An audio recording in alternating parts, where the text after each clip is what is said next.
Ladies and gentlemen, I must confess that I'm addicted to new ideas and new projects.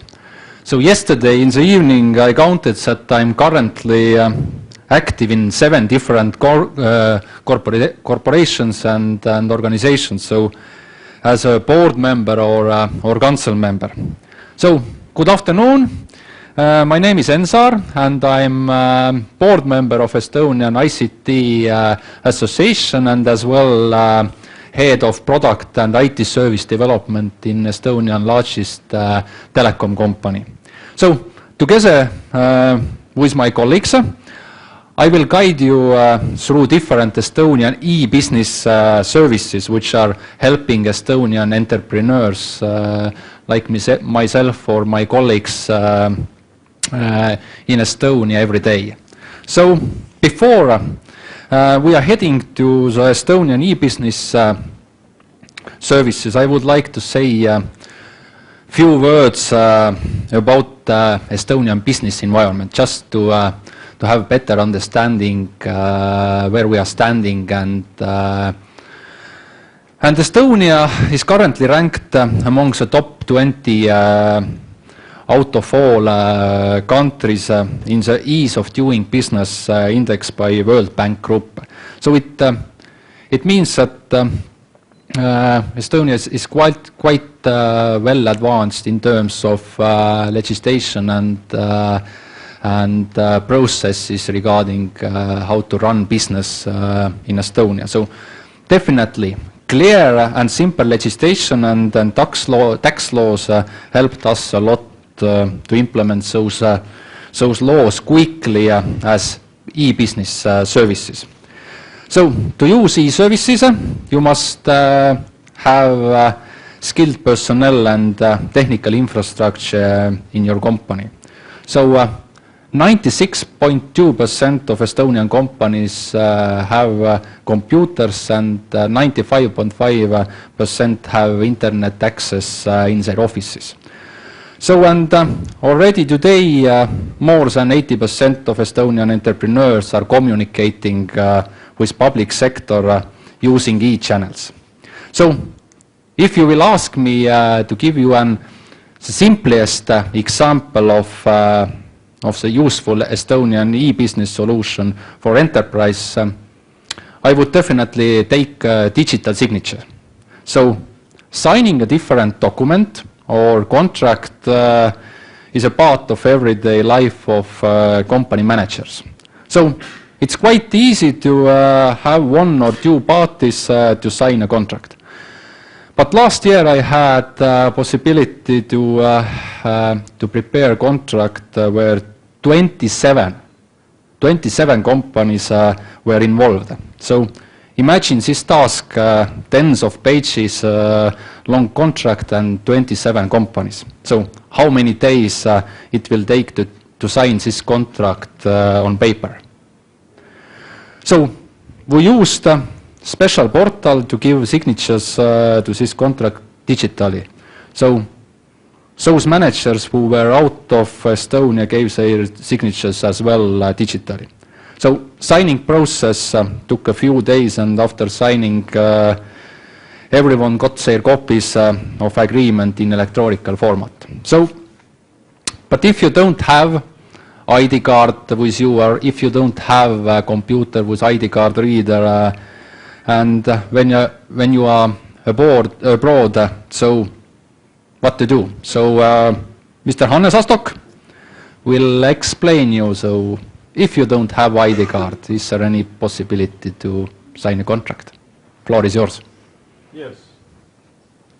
Thank you very much. My name is Hannes Astok, and my background is that I have been working for the government for long years, and also afterwards being involved in politics as a member of a parliament. And I know very well what you need to do if you do not have an ID card, if you need to sign the contract. You just need to meet the person and sign the contract with your ordinary pen.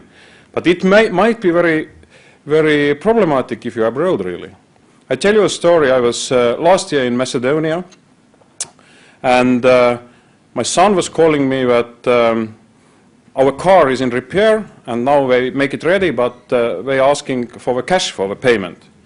And I said, but we must have a contract where, so they will send us invoice. But she said that there is a problem, they don't find the contract, so what we can do. I was calling to the service, car repair service, and telling them, can we sign the contract now? They said, yes, we have contract draft ready, so we will send you after 5 minutes. I said, yes, I will sign it afterwards. After 5 minutes, send me a signed contract. I will send you back, and then you can issue me invoice. So I don't need to pay the cash like 400 euros for car repair in cash. So I get this contract after 5 minutes to my mailbox. I was signing it digitally and sending back, and problem was solved. In ordinary conditions, without digital signature and digital ID, I was just in trouble, and almost no solution available.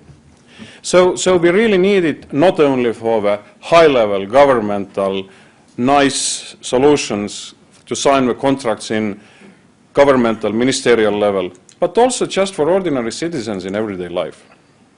So what are the problems? What I'm explaining you is that there is a really global need for mobility. Everybody is traveling, especially business people, government officials, everybody is traveling. Also, we are traveling ourselves much more because we are going for the holidays, for the long holidays, for the short holidays. But on the same time, there is a still need to sign kind of contracts to keep the life at home still going. So the solution is not that much already the ID card, what has been promoted already in this event pretty more, but is the mobile ID, what you can use together with your mobile phone SIM card and use it for the signing purposes through any internet-connected computer. But I come back to it later, how it works. Another problem is that definitely there is a need for strong identification tools and digital signature. And we really trust only the tools what are real ones. So that's why online digital signature was created, not only in Estonia, but in many other countries. And also, we need probably the government-trusted signature and authorization, because when we can make a deals with the government also, not only between the businesses, as we can often do if you're having private digital signature from a private provider. So that's why it's a good solution that Estonian digital signature, both through electronic ID card and from a mobile phone, is trusted by Estonian government. And going as a next step, we need often, not that much often now, but soon, we need to have transactions, electronic transactions and electronic signatures, also with other governments. Because at least in Europe, what is one big economical zone, people are commuting very often. They are living in one country, working in another country, just across the border. So we need to have deals and contracts with many governments. And the solution is that if it's one government provides trusted authorization and digital signature, it's trusted also by other governments and other institutions in relevant country. We launched mobile ID, what is your identity and digital signature transferred to your mobile phone SIM card, and you can use it in every mobile phone. We launched this solution in year 2009, and you can see not only to the Estonian and European Union flags, but probably you can see here also that already in year 2009, over 1 million mobile ID authentications was made in Estonia. And already around 500,000 digital signatures were provided with assistance of mobile ID. I think it's a very remarkable number because take-up of this kind of activity has been very rapid. But on the background, definitely there are Estonian ID card, what is very known for most of the citizens in Estonia. And you can see already that the numbers after 1 year are almost doubled. So I think it's a great result. And as you can see, the projection definitely the numbers will go rapidly. And I can tell you from my own experience that mobile ID is much more convenient than usual ordinary ID card. So now you can ask how it works. What you need to have is just any internet-connected computer with browser. Is it Firefox or Explorer or Chrome or Safari? Doesn't matter. Because you go for the service portal, what is assisted or supported by the mobile ID. You just click to the button mobile ID when you provide your mobile ID number, mobile phone number, what is connected to your mobile ID, or your personal ID number, and when you get the confirmation number like this 3641 in your computer screen, and suddenly the same number, when the application is open, appears to a mobile phone screen. What is very important, you can use this service with any mobile phone, not only with iPhones or fancy Android smartphones, $10 Nokia working in the same way with the same application.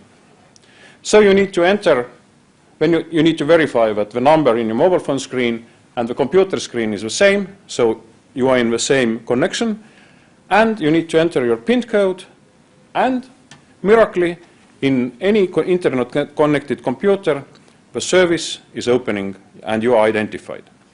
And to provide the digital signature to a document if needed, or for a transaction, like in bank transaction, it's just the same procedure. You start the procedure from a computer, you are getting 5-digit PIN number on your mobile phone screen and to a computer screen, verifying that the numbers are same, then providing 5-digit PIN code, what is a digital signature, and it's done.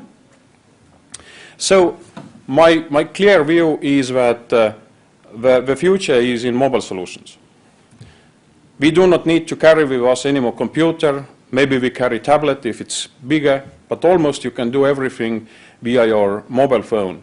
And the identification is already connected to your mobile phone. So what is the future? What are the services? It's definitely a complicated question, because if you like to add also your electronic wallet to your mobile phone, it definitely asks the question that is it safe enough, and when I lose it, do I lose everything? But it's the next question.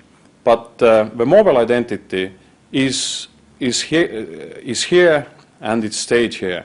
And already in last elections in this spring, we're using the mobile identification also for the voting to be identified and signed in the internet voting process.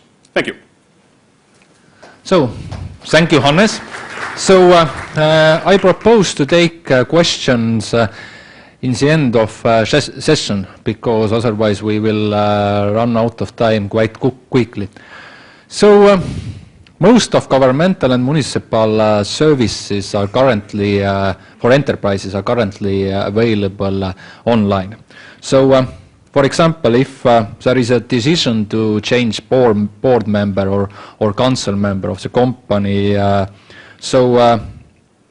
you just have to make it electronically in commercial register. But okay, we have ID card, we have mobile ID, we can sign contracts wherever you are. So, but if you don't have a company in Estonia, can you start one using electronical channels? So Ingmar Vali will show you how it's possible within 18 minutes. Hi. Hello.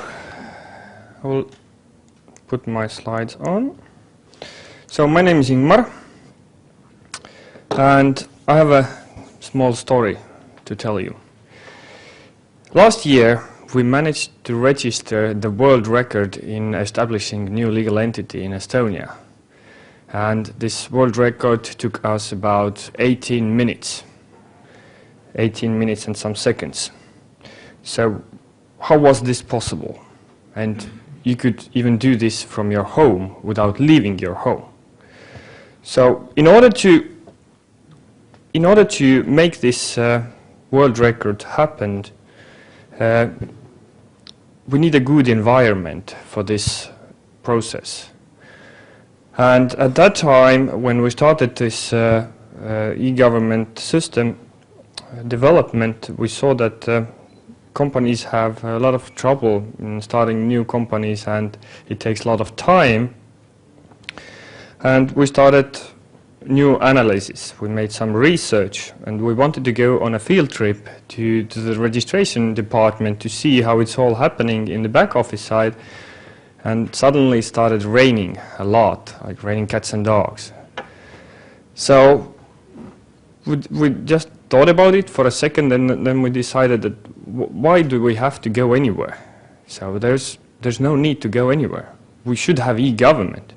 Of course, we knew at that time that we don't have this service at the moment, but we should have it. So we sit down with my colleagues, and we started putting down on the paper some keynotes what this environment for the companies, for the entrepreneurs, for the citizens should look like, feel like. So it should have easy step-by-step process to start a new company. So it shouldn't be any complex, difficult process. It should be very easy.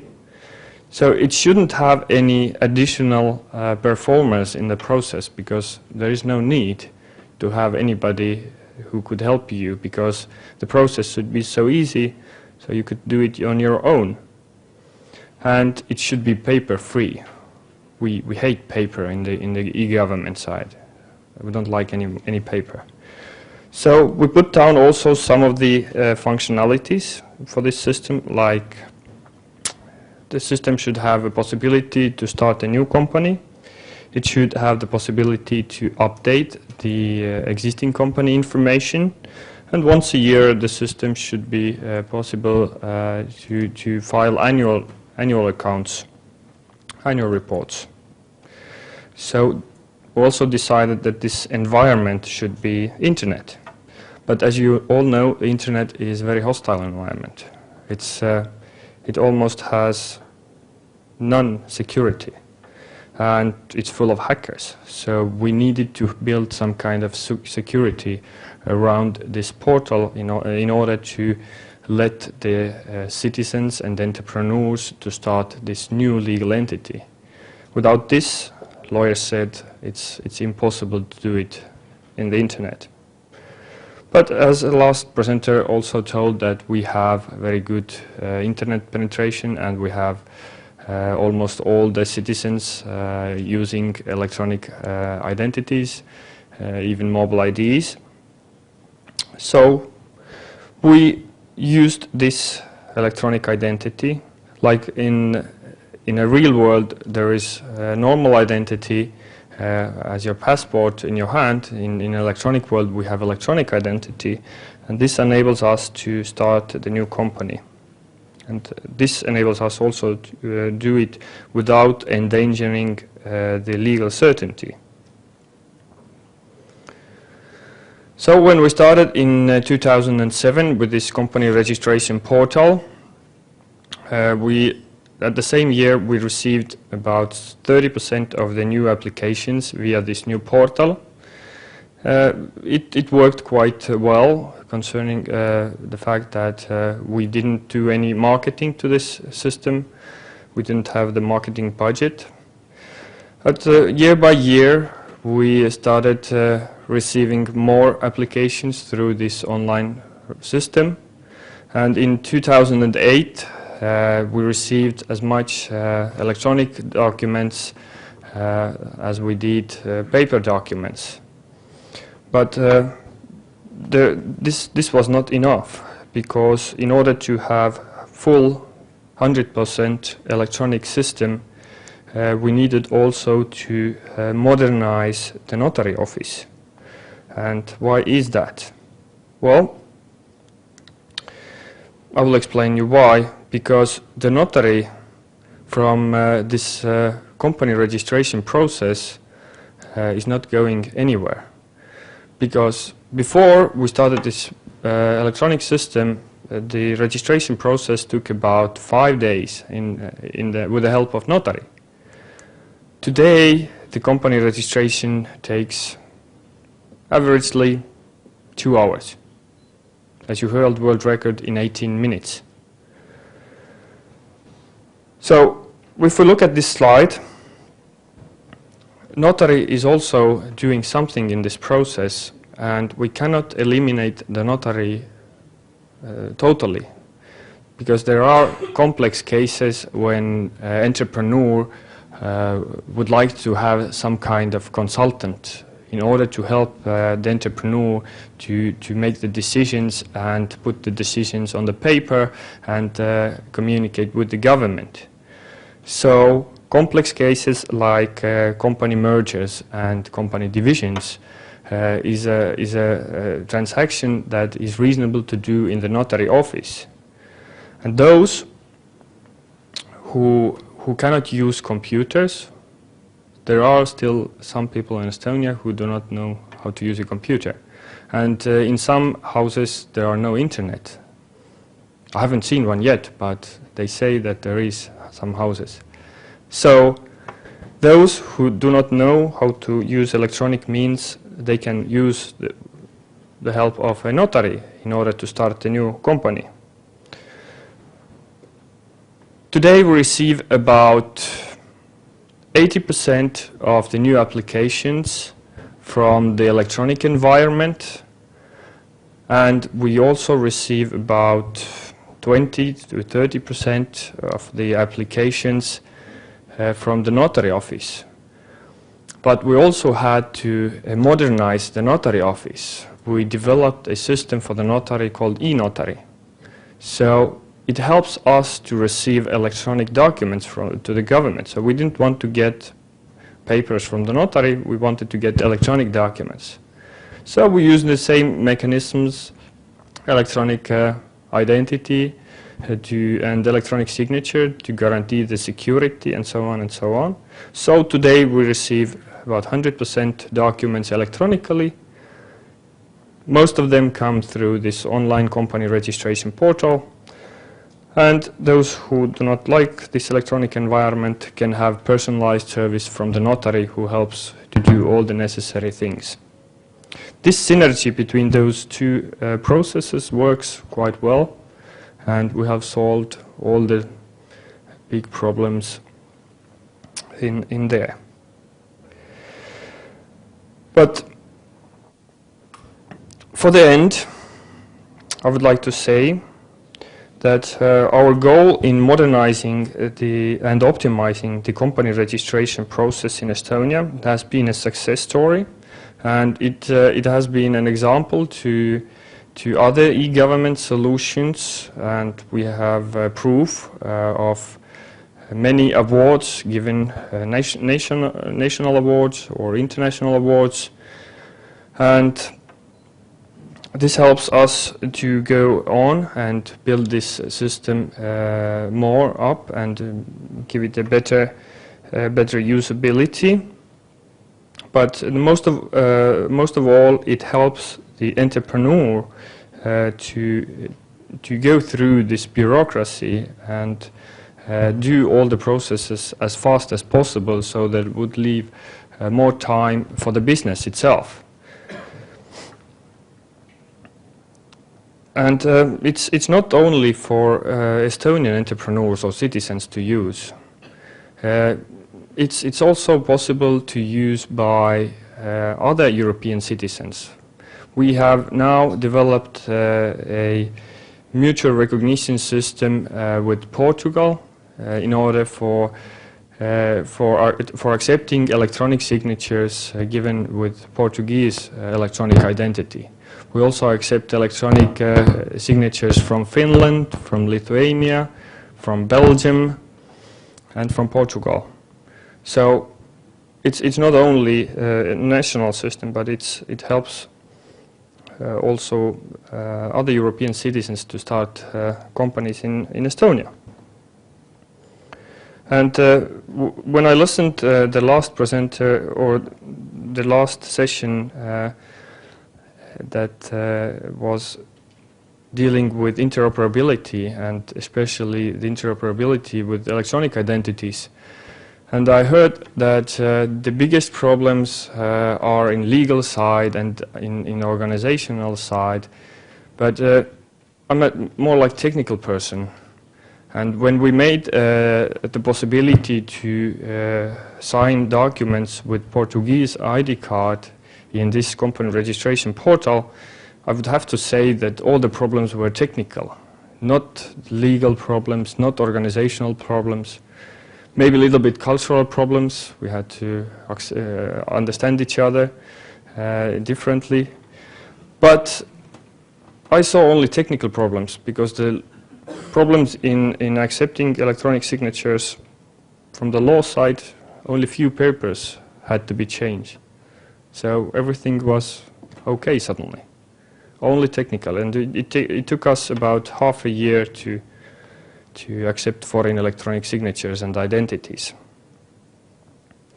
So imagine that you can start a company via internet from your home within 18 minutes, and all you need now is business idea and the will to start up the business. So Estonia has the fastest company registration process in the world. So thank you. Thank you, Ingvar. So basically this is a good example in this terms that we decided not to make a current process electronical. So basically we decided to change process as well. So in many cases, if you take Estonian e-services in B2B or B2C side, there are changes in processes as well. So basically you can benefit from information technology only if you change your process together with electronical or IT possibilities. So don't take a current process and turn it to electronical way. This is inefficiency in electronical way. Just think, and maybe there are places where you can change your process as well. But yes, it will definitely save my time to communicate with different public institutions electronically. But how it helps me to grow my business? So every company has clients, vendors, partners. So what kind of e-services help companies succeed? So I personally like to have a transparent business or transparent business about my partners and clients and vendors. So already today I can check my clients and partners' background from tax office, from commercial register, and even from public procurement register. So how easy is this in real life, and what benefits for companies it brings? So Ingvar will continue and will show you. Yes. I have another story about business register and how to use the data that government collects. During the times, government gathers data from citizens, from companies, and usually the data is stored somewhere. It used to be on paper, but today we gather the data electronically. So straight away we have the possibility to use that data in a processed way. So this gives us some new opportunities. And Visualized Business Register is one of the new intelligence services that enables to use the same data that has always been in the government side in a new way in order to offer more usability for the users. After the business establishment, all the data about businesses are in the business register, and in Estonia the business register data is public information. One day came some representatives from Estonian Bank Association to our office saying that they need a new tool to make searches about money laundering issues and about terrorist financing. So they need a tool to prevent money laundering and terrorist financing. So we looked at this new directive from the European Commission that says that all financial transactions over the size of 15,000 euros have to be checked more carefully, and the financial institutions has to be satisfied that it knows who are the real beneficial owners of that transaction. So we came together with our colleagues and starting thinking what kind of system it should be. And according to the Bank Association, they need a tool that enables them to make inquiries from the business register and also from the land register and other government registers. And it should be visualized so that they could straight away understand all the complex schemas that the money laundering companies are trying to do. So the visualized business register gives the possibility to have easier overview of the connections between legal and natural persons. It enables to prevent money laundering because every transaction can be tracked between the companies and natural persons in a visualized way.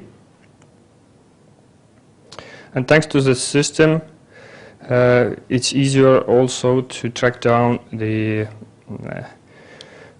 corruption issues in order to prevent the corruption in the government side.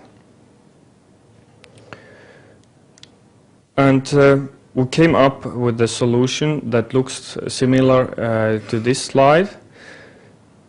And we have a back in the end. We have a live system that you can look afterwards how the system works.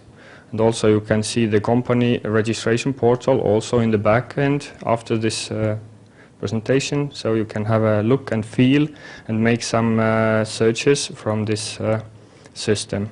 So basically it helps the user to understand all the complex schemas. And you can see different kind of companies. You can see physical persons, legal persons.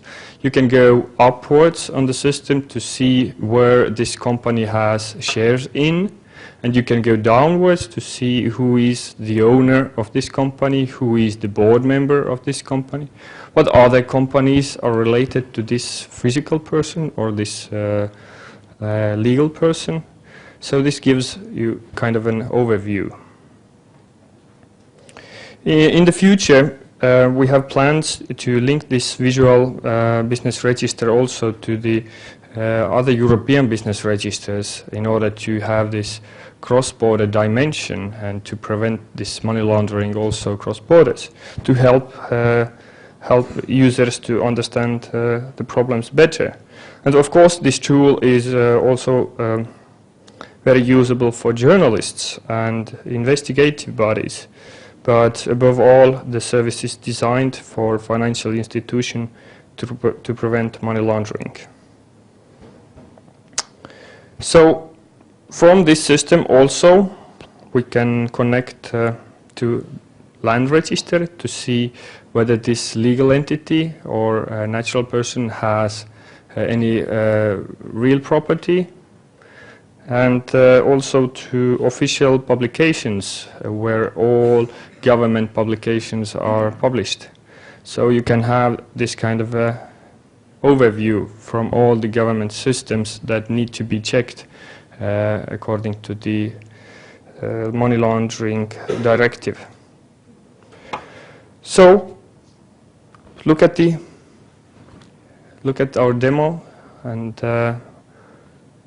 then you can have the real overview how it works. For me, I'm going to give the word to the next presenter. Thank you, Ingvar.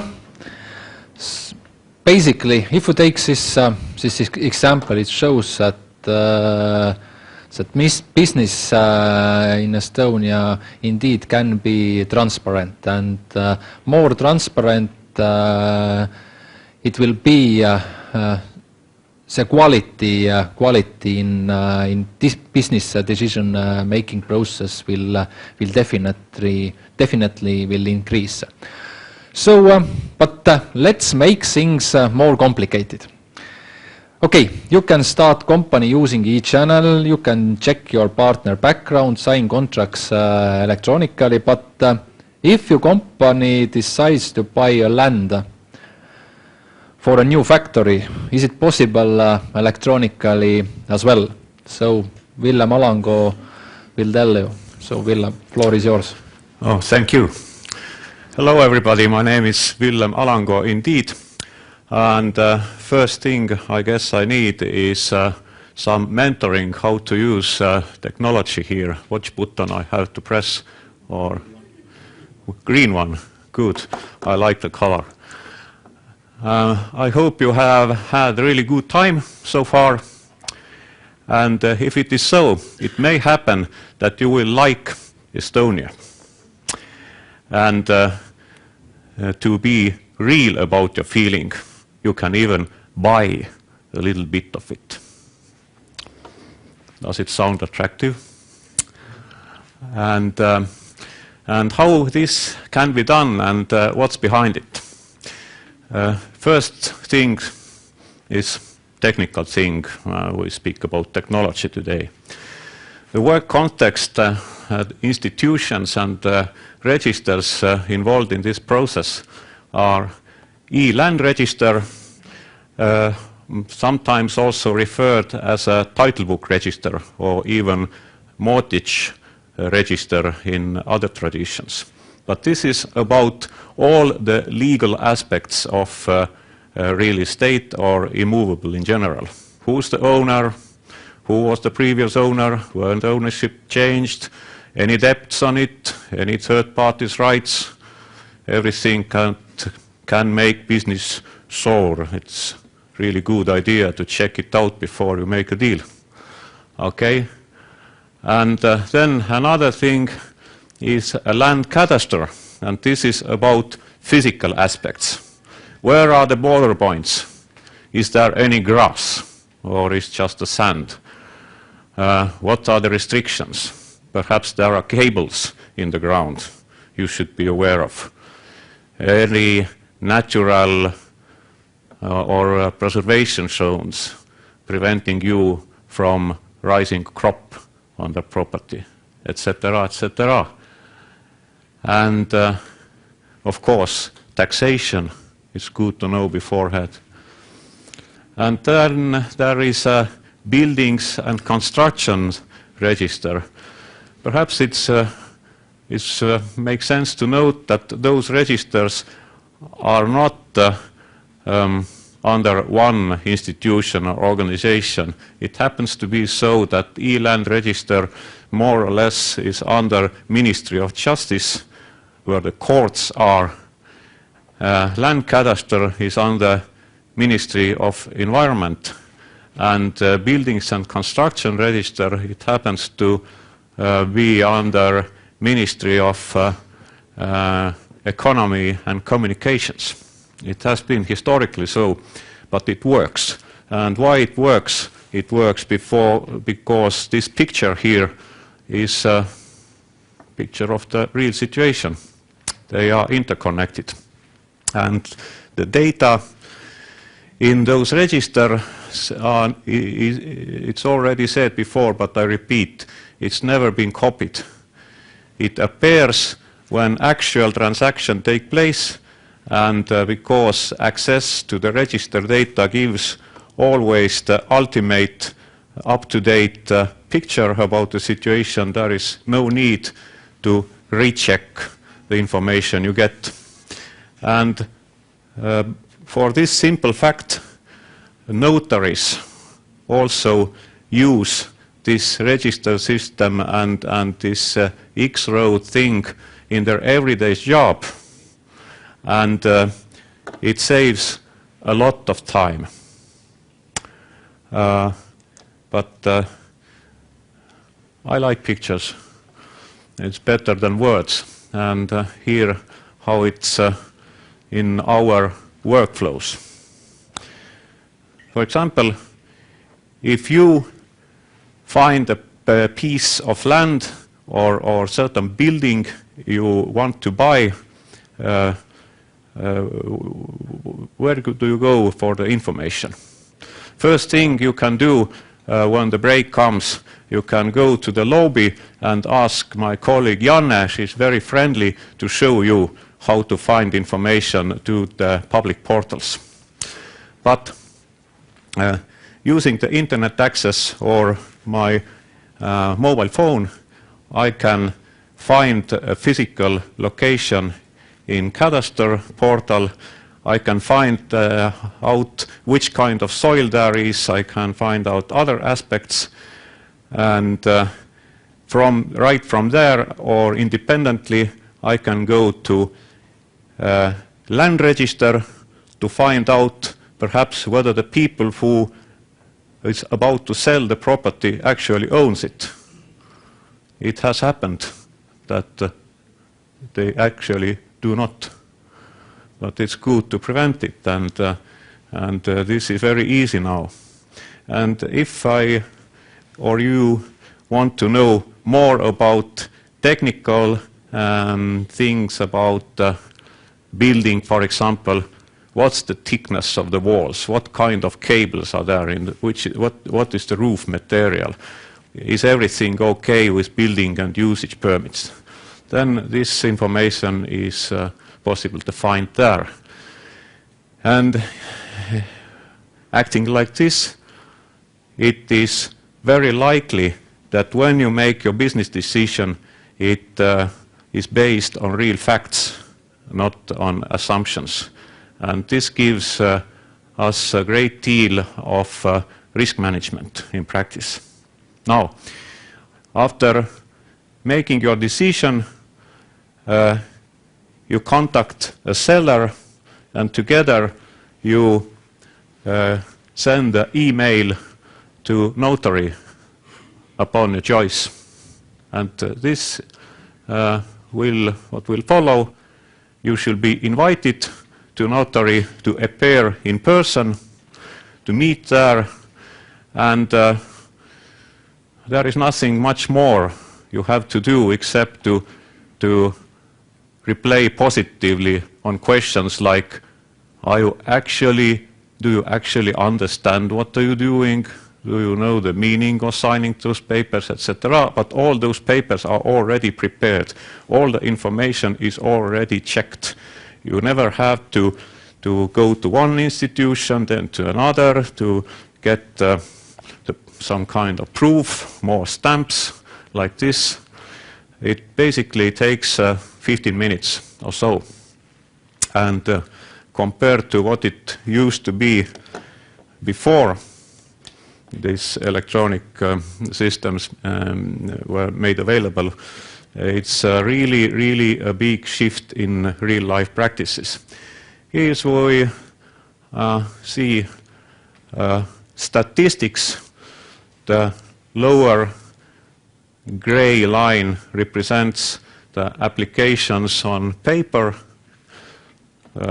Green, because of green thinking behind this, is on electronic transactions.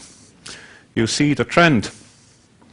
There is less and less paper, but still some people use it, and we have to support this, of course. Now, what good does it do? First, and this is really, really a huge benefit, is it saves a lot amounts of time.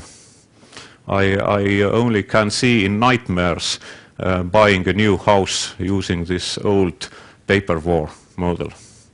It was awful.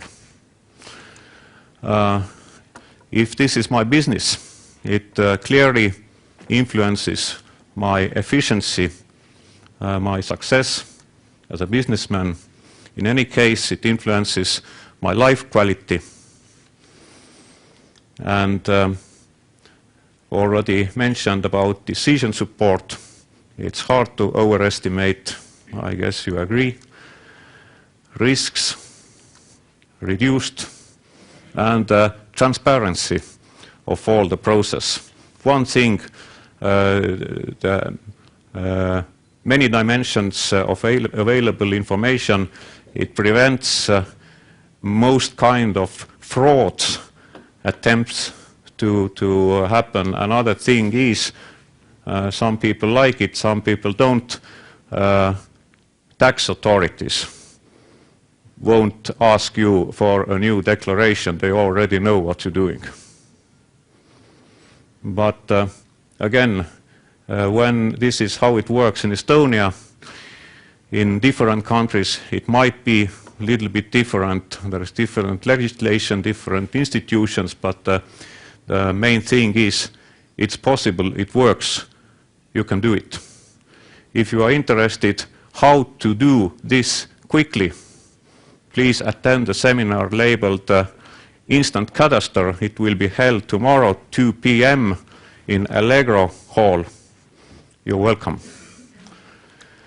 And that is. Thank you. Thank you, Willem. So basically 99% of financial transactions today made in Estonia, they are made electronically. So, and companies do most of tax and customs declarations electronically as well. So 94% of tax returns in 2011 were filled via internet or online.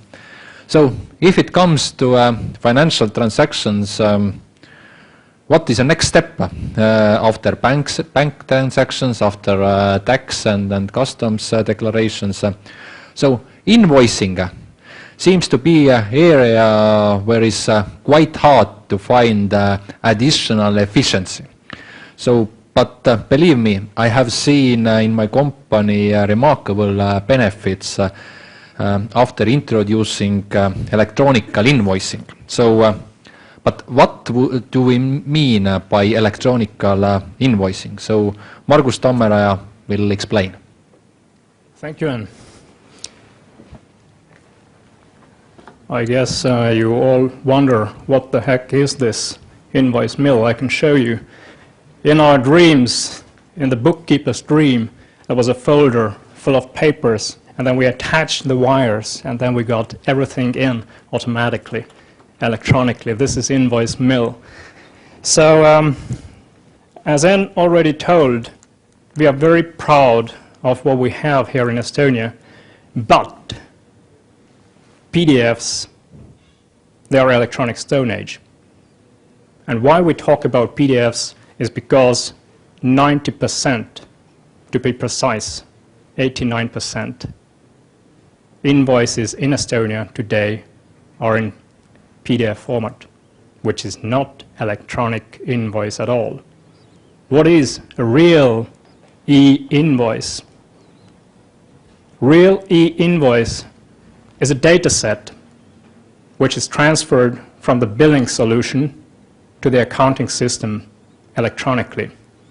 No email. Email is Stone Age for accountants, electronic Stone Age. So how can you manage your cash flow electronically, fully electronic? Only if you have real e-invoices. You receive the data, and at the same moment you see how much you have to pay. What did you buy? Are the items okay? So everything can be managed electronically. How is this possible? You can use e-invoicing operators, like Estonian E-Invoicing Center, the manager of which I am. And it's a pleasure to share some experience what we have gathered through, let's say, 2 years of operations in Estonia. What makes it possible to come from practically zero to double the number of companies who use real electronic invoices, and even more. The first line shows how many actual physical companies are using real e-invoices today in Estonia with our system. And the next line shows how many are actually using the electronic workflow, who receive the e-invoices and manage the purchase invoices electronically. There is a growth. There is a lot more things to do. As you remember, just about 90% of invoices are still traditional PDF or even paper invoices. So how to get rid of this? You have to have an electronic workflow, which should be web-based solution. You do not want to hassle with any software. You don't want to install a system for this. You want to start using your electronic approval system right away, in a snap.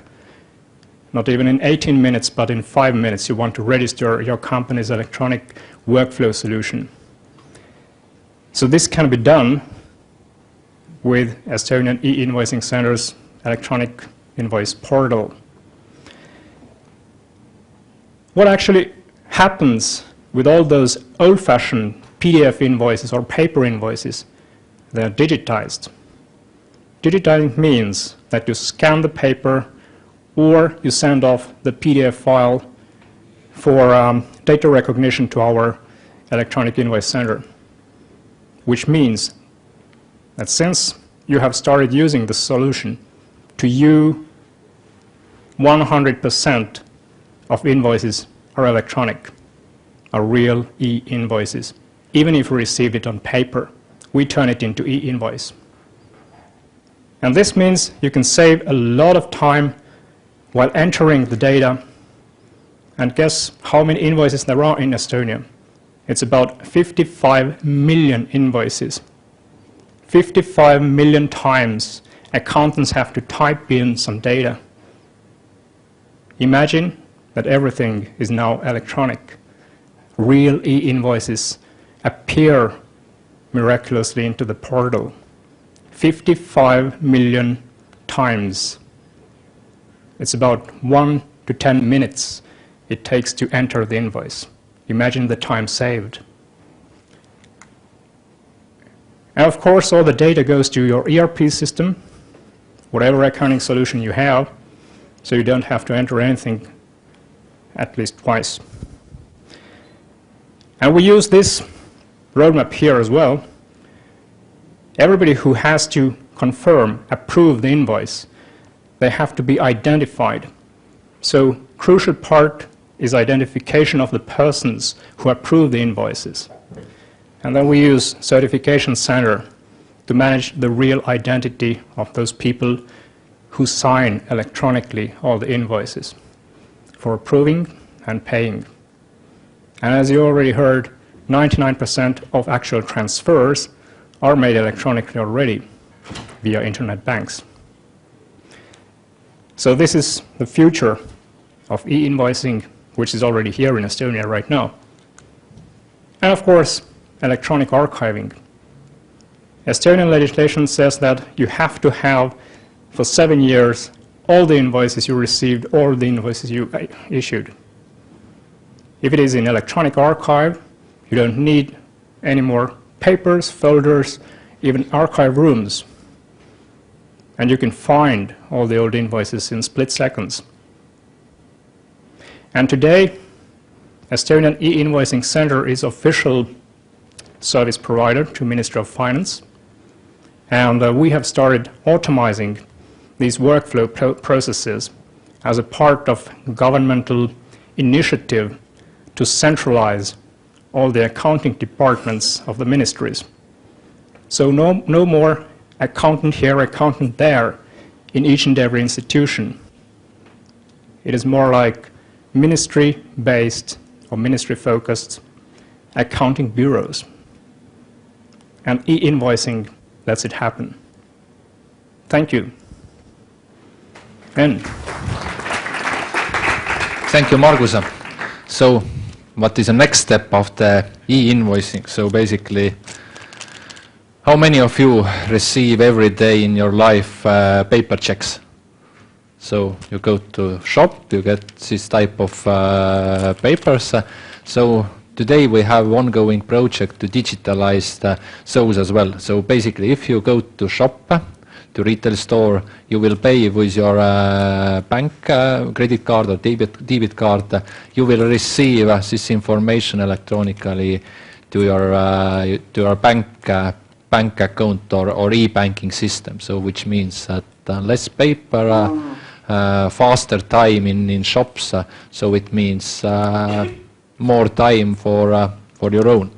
So, but finally, Alexander Belousov will open you a background of world best e-solution. So, what is it and how it helps enterprises? Thank you, Ian. I hope you can hear me as well, because I don't have a microphone. And as Ian just indicated, some systems that's also in Estonia. Oh, excuse me, that's a bit faster event. Our best solution, what might it be? It's of course an electronic submission of annual accounts. As you may know, it's went mandatory starting from January 2010. So basically, every company in Estonia have to file in to register when their annual year is finished. And when we just launched our system, the first thing, actually users called us and asked us, usually governmental facilities working from 9 to 5. Is the system available after this time? So basically, they did not understand the mean that this electronic submission could be used just every time we would like.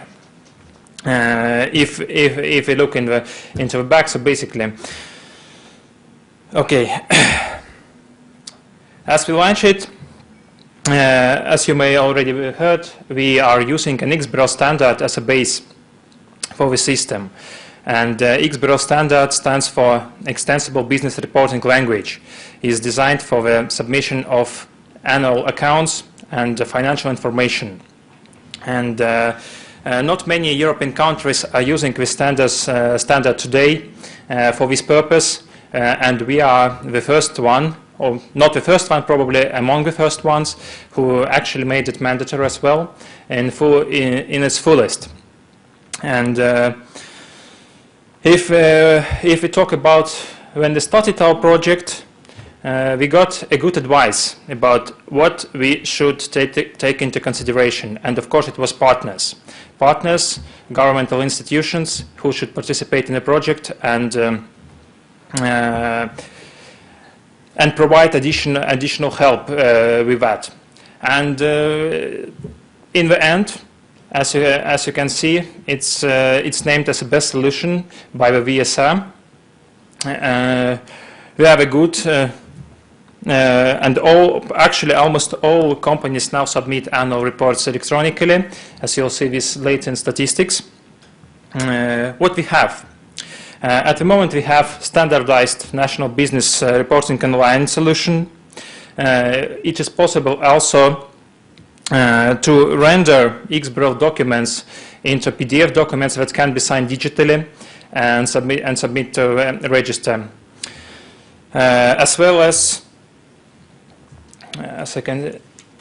it is instant access to companies' annual accounts data when the reports are submitted to the register. The main aspect, the main idea of a project was to lessen companies' administrative burden. Basically, probably it's the main problem that other different governments and countries are dealing with at the moment. Why should companies submit data, the same data, several times to different institutions?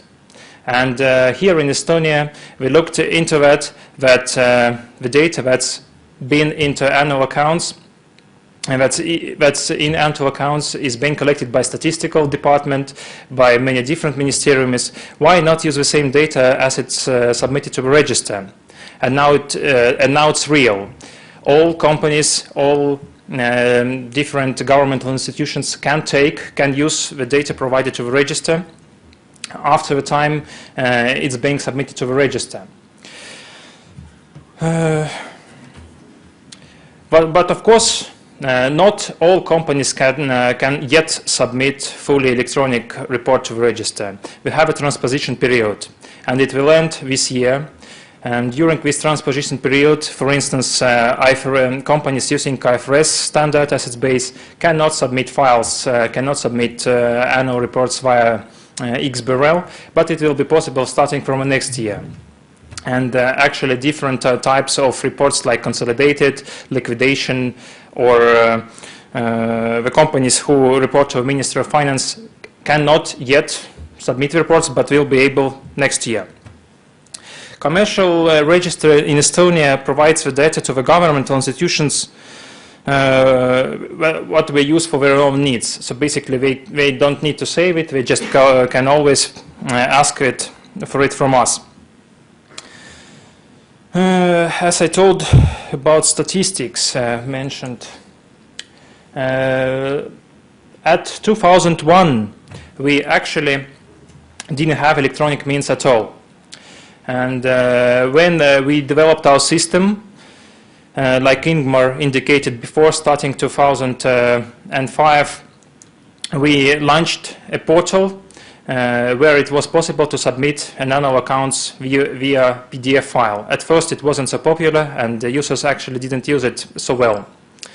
And when it became possible to register a company online with the same marketing strategy, companies had begun to submit more data electronically as well.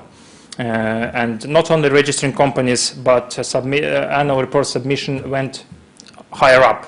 But to that point, it wasn't yet electronic fully, because the data submitted to the register by PDF is needed to be converted to the database format that other parties could use later. With implementation of the new system and usage of XBRL standard, we are now able to collect almost of 99% of data fully electronically, and it can be used at once by other institutions like I indicated before.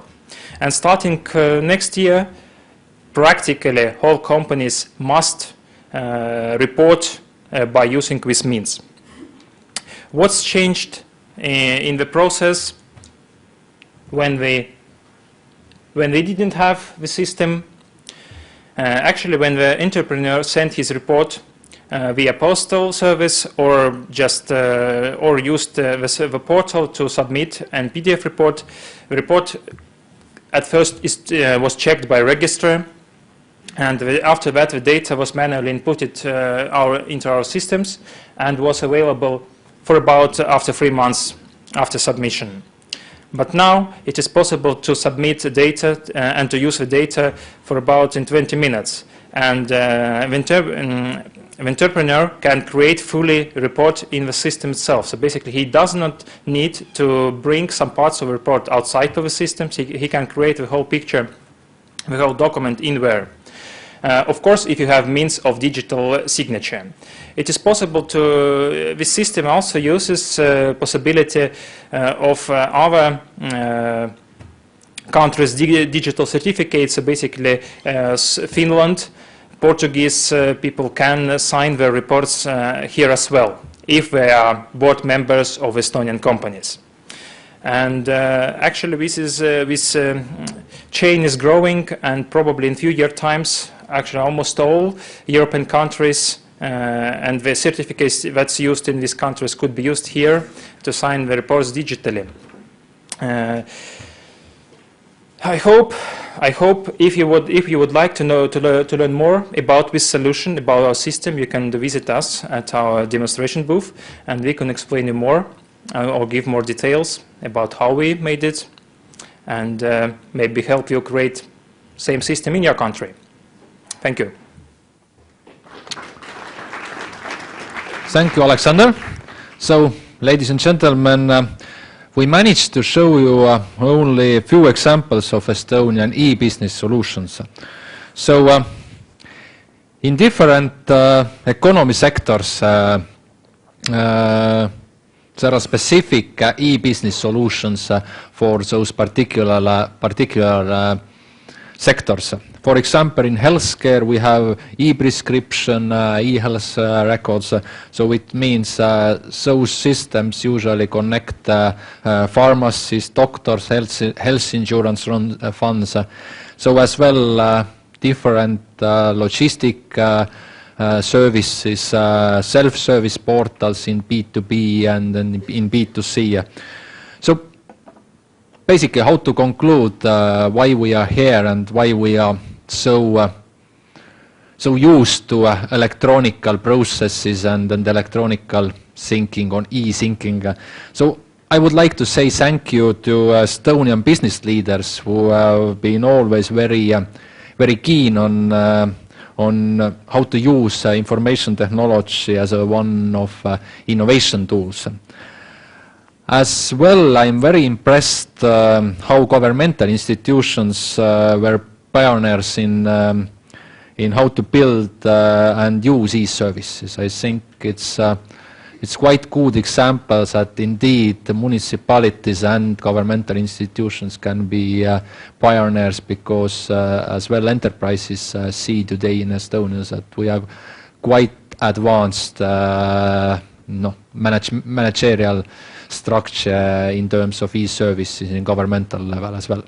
But now I will ask our gentlemen to join me on a stage, and now it's time for questions and discussions, as we have a bit less than 1 hour to really ask questions from our specialists, from entrepreneurs. Most of them are entrepreneurs as well, so feel free to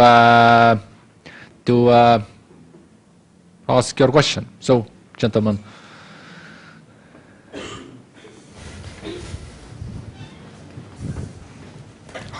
So just raise your hand if you have a question about, and I think as well you can ask question about business to consumer services or e-services in Estonia.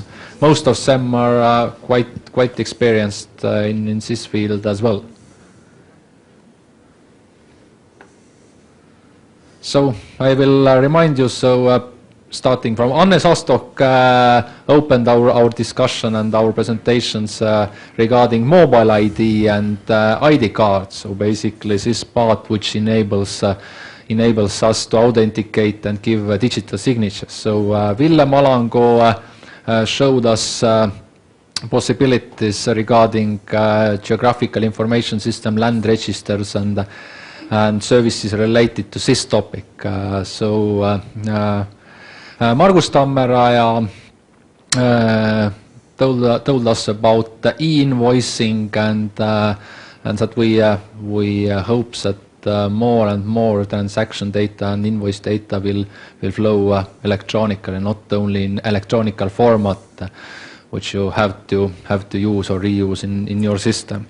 So, and Ingvar Vali made presentation about visualized company registration portal and company register, and as well how to register your company electronically in Estonia. And Alexander Belosov made presentation about Estonian yearly reports reporting system in electronical format. So feel free to yes.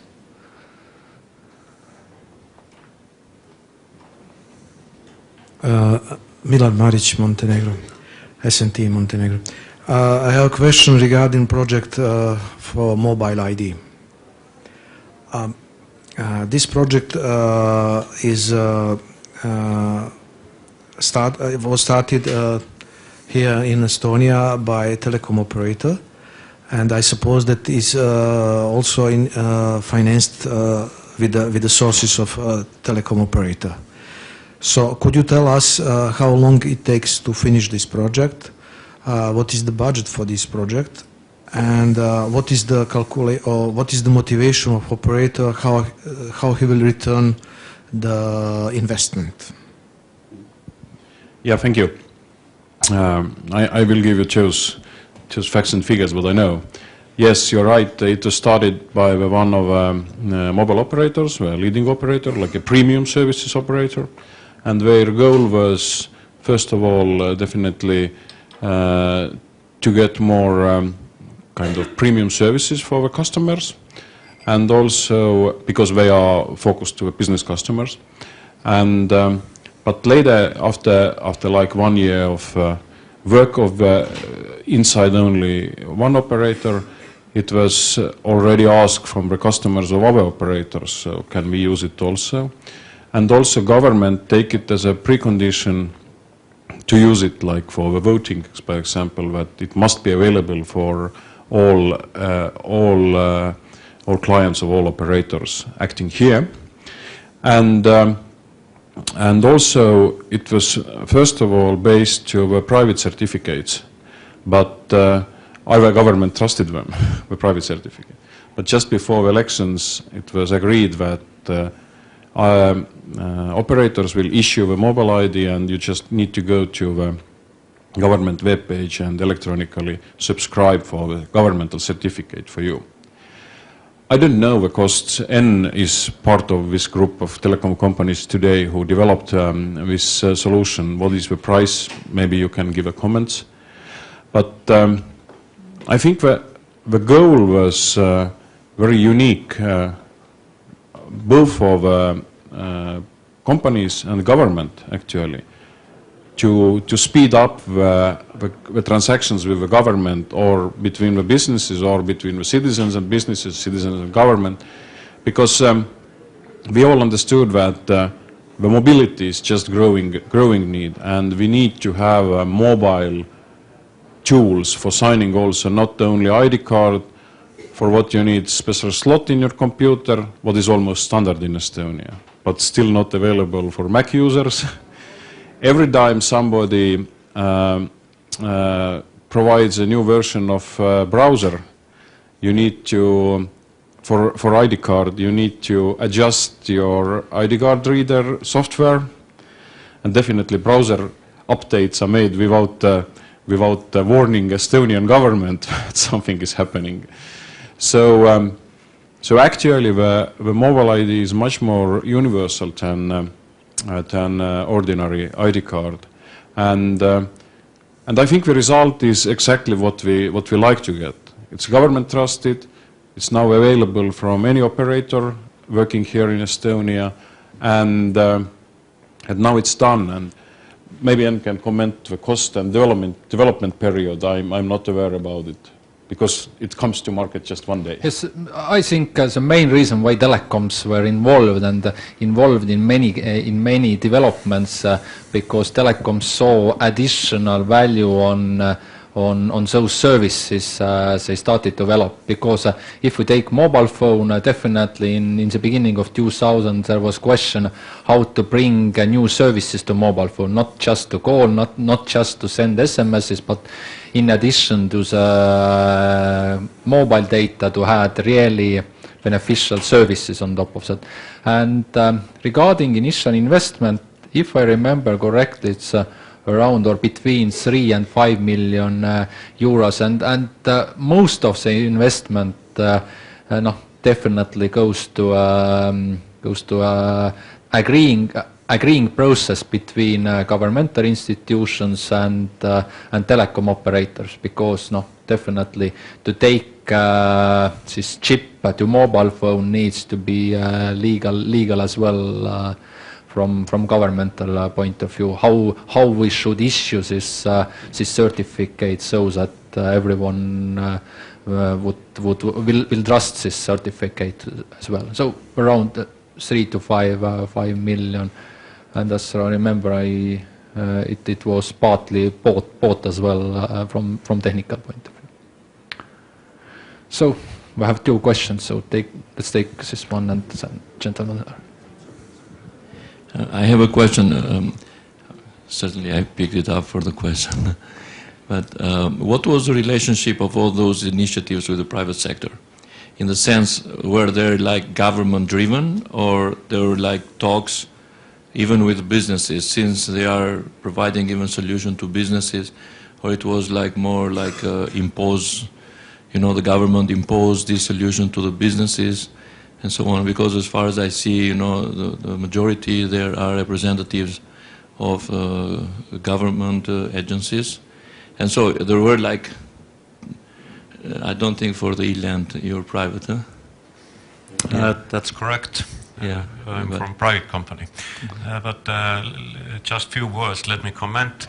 The buzzword here is public-private partnership, and in Estonia it's traditionally been evolved so that it's far beyond official frameworks. For example, it is very common practice to meet private and governmental agencies, people, and just to discuss the possibilities and new ideas.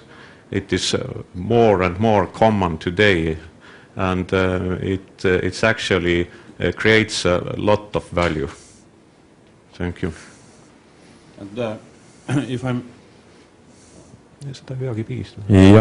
if I may comment, also I think it's really good partnership between government and companies in Estonia, because sometimes in government people feel that they are just run out of ideas, and but when the company people are coming and telling that there is solution what we are planning to develop, and can we do it jointly, or at least will you accept it afterwards, and can we bind the governmental open data to this solution, and so on.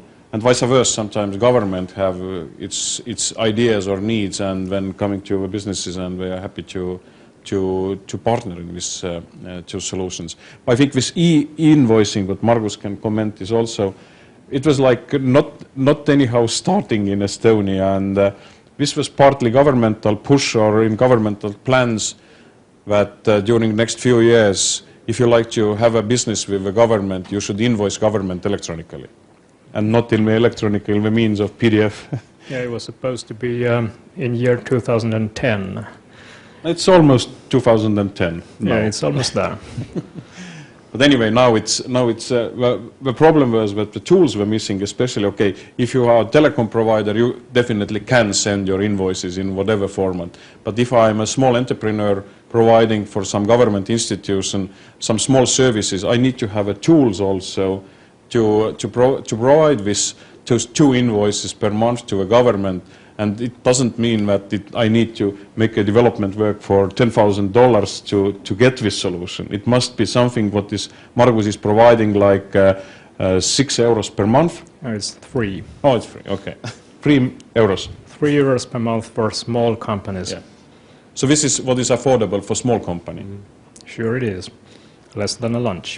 So I can't give you a receipt, but I may say that half and half, that many good initiatives from governmental municipality side and many initiatives from entrepreneurs side. So somehow it works and works very well in Estonia, and it's not driven by a governmental institution or driven by private sector only. It's cooperation, and who takes lead must finish it as well. So, gentlemen there. Thank you very much. My name is Chung-Hoon Cho from the World Bank. My question goes to the M-Service, MID, mobile ID again. I'm trying to understand how to establish that system. I guess you have to build on a reliable database that mobile operators have for subscribers. So the information of subscription is very accurate, I presume, because I'm trying to apply this idea to other developing countries where the database of population registrar is not so much accurate. So they're still having a problem of accuracy issues. So I guess that's one of the preconditions to move into MID regime, so to speak.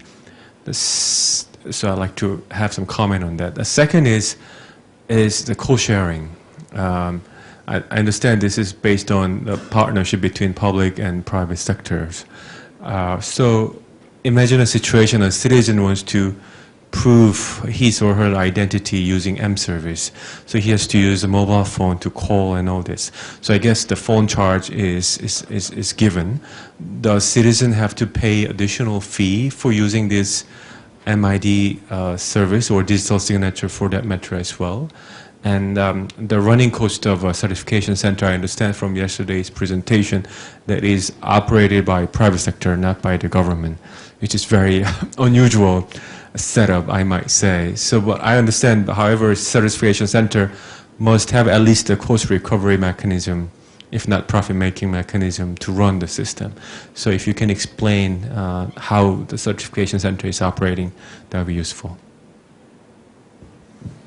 Yeah, starting from first question about the accuracy of registers, yes, this is a cornerstone. Otherwise, you cannot prove it. So, like in many other countries, we have single ID number for every citizen, for every business, for every property, for every land piece. So this is the cornerstone because there is no other means of identification. Definitely, there are additional as a visual picture in the same register.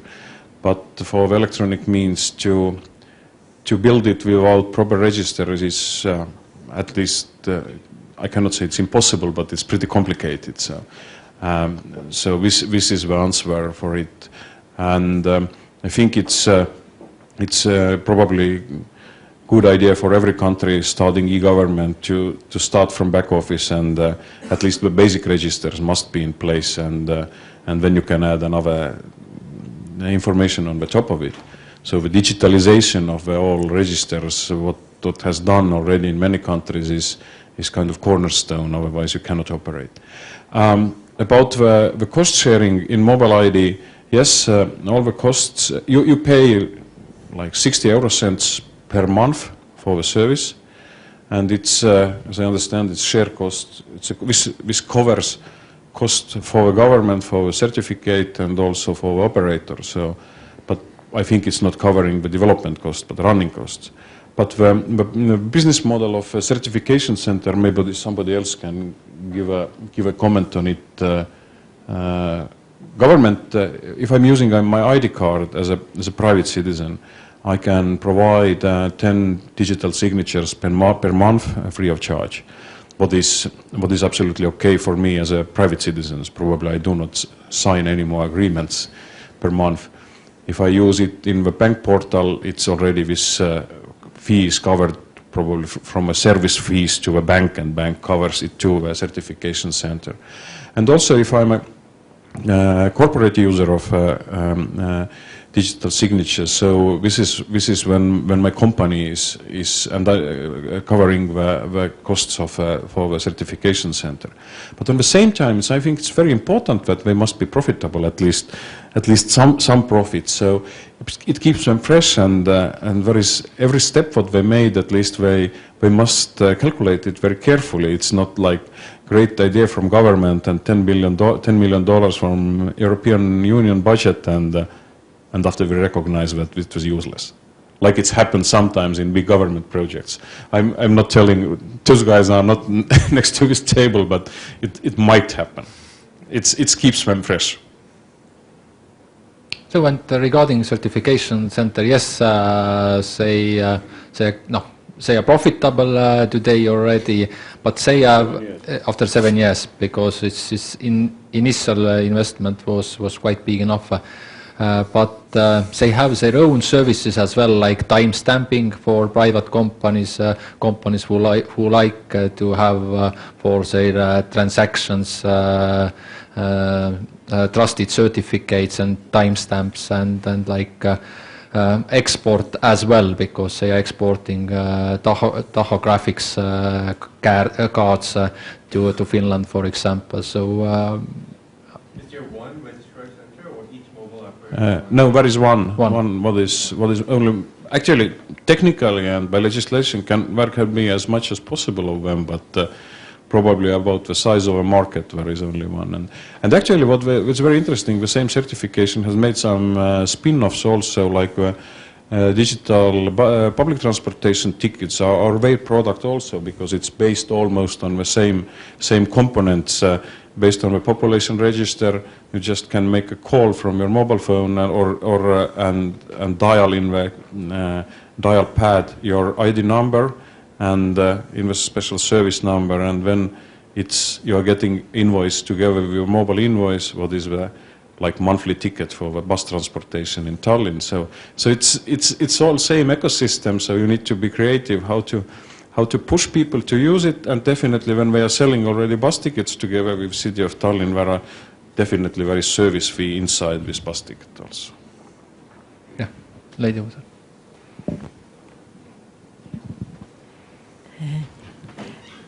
Now that there's the mobile ID, what about the smart cards in identity document? Smart cards in identity document. We have in our electronic ID card there is a smart chip, and it's often asked what it consists, and it consists only the same data what you can see in the card. So your name, your family name, your date of birth, your gender, date of birth, date of issuing the card, and it's almost it. And it consists 2 certificates. With one you can provide your identity for identification and authorization, and second is for digital signature. So the card does not consist any kind of, I should say, private information. In some countries, what are like, I should say, offline countries still in general means, there are cards what are consisting a lot of data about you, just to understand what kind of services you are connected and what you can get free of charge, like in Egypt I know, and in India. But in Estonia we take an approach that everybody must be connected. So we connect your ID card, we verify that this is Hannes Astok, and already with assistance of your personal ID number you are connected to relevant database, and when the service provider, is it a doctor or bus driver, or can get the information now what kind of services you're getting free of charge, or whatever information you can retrieve. But if I can, I would use the mobile ID. Sorry? But if I can choose, I would use the mobile ID. Yes, yeah, it's both you can use. It's not in every service, but already in many services you can choose what kind of tool you like to use, what is more convenient for you. Definitely, if you need a visual identification also, like you are going to visit a doctor or police officer, face by face is when it's much better to have an ID card with you. But in virtual services, it's almost you can choose what button you push, or you put your ID card to the reader, or you use mobile ID. So basically this infrastructure you see here is available for private sector as well. So we don't have separate infrastructures for private and for governmental or municipality sector. So basically this infrastructure, X-Road and ID card for all enterprises. So I can start company in Estonia, and I can easily use this infrastructure to authenticate my clients in Estonia or sign contracts with them. So, more questions or ideas?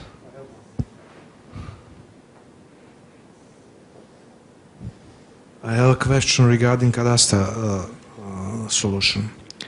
For example, I am a potential buyer, and I am a foreigner here. I don't have documents, and I need them to go to register in system, and how to achieve this. Just give us a short for non-residential status. Okay, thank you. I can. It's a two-part question actually. There is at least 2 steps. One is how to get information for your decision. Another is how to make those official steps. And the good news is that you don't need Estonian ID in any form to access most of the information, because it's available through public information services over the internet. If we actually speak about real estate trade,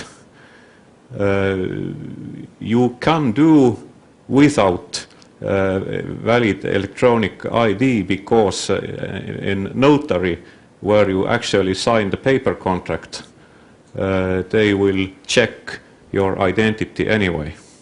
But in cases where you need to make, for example, online payment, like getting information from land register, then yes, you will need one acceptable electronic ID, or you have to be a customer of one of our banks and use their electronic services. So it is not totally closed system, but about details about how to gain a workable identity, I guess other guys here are more competent to give hints. Any comments? Just basically, the notary will help you.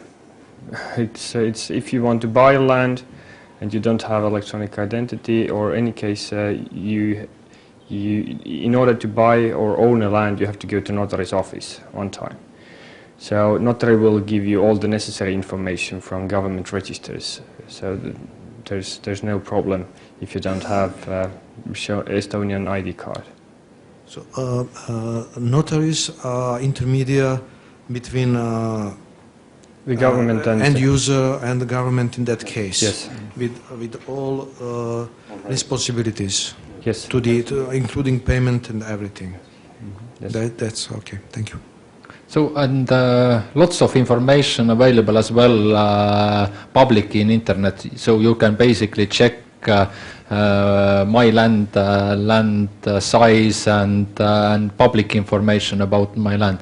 You can see publicly mortgages or debts on my land, but you can see all coordinates and stuff like that. If you're interested, we have a screen on the back of the stage, and you can look at the system later on. Yeah. Yes, I have a question about the public-private partnership. Probably there are many different interpretations of this term. The softest probably is, the private enterprise does something good and the government says yes, it's good, and just do it. But I'm interested in the other side, in the more legal aspect, where a function to be done or traditionally to be performed or performed by government is tendered out legally, and the investment is done by the private company, and the government pays for that service. Probably, there is a probably European definition what a PPP is. Is any of the service done with that method instead of just friendly cooperation? It's almost a friendly cooperation. What sometimes has later covered with the tenders as a next step also. Like I think the certification center started as a cooperation, and after it's also covered with a tender as a next step. What is the exact price or one certificate what they're providing to government to issue the new ID cards or something like it. And also with a mobile ID, I think it's more partnership than a business. But in traditional means, definitely there is in Estonia it's not a rule, but a good habit that the government do not own very large ICT development centers. Or the exception is maybe our Center of Registers and Information Systems. So the deal is also that if a private company provides the solution to the government, so the deal is that they do not resell it to the government in Estonia, so government can reuse the same solution in Estonia as much as he like, but the company can sell it abroad as a product.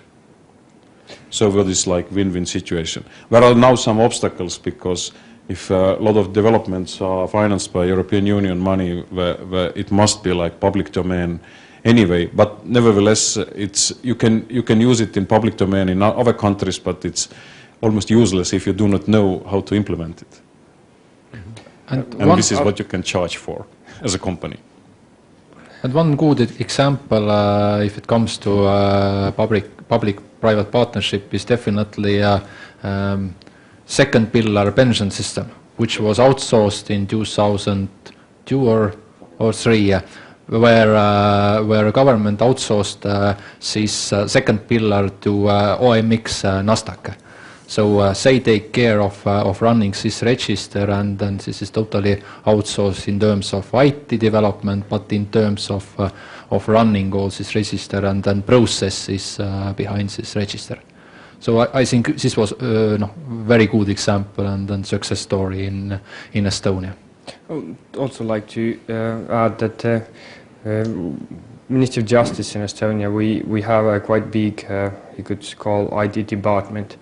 And it's because there is need to define what kind of services we want to do for the entrepreneurs, for the citizens.